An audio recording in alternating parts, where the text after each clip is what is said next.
jautājums, Andi. Cilvēkiem ir tāds mīts, ka slīpēšana rada diezgan lielus putekļus un netīrumus mājās. Saki, kāda ir patiesība?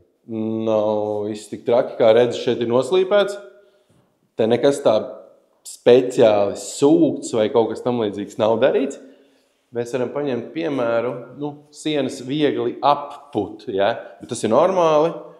Šie putekļi es pieļauju domu, ka jau pirms tam bija. Neko es daudz nevaru savākt ar savām rokām. Pats skaties, nav, traģiski nav. It sevišķi, ja runa iet par šādiem parketiem, kas ir līdzeni, ieklāti, stabili, un pēc tam mums ir pulēšana, piemēram, ar šādu tehniku. Viņi jau, principā, pat pats pulieris, viņš saslēdzās ar putekļu sūcēju, tas viss tiek iesūkts iekšā. Un tāpat tās slīpmašīnā lielajā ir jau putekļu maisis, ja? Tas jau arī tiek viss sasūkts iekšā. Tāpat tās arī mazo maliņu mašīnu. Tāpat tās ar ekscentru šeit ir ar visu putekļu sūcēju kopā jau. Tā kā šeit šajā gadījumā putekļu nav daudz. Labi, paldies tev!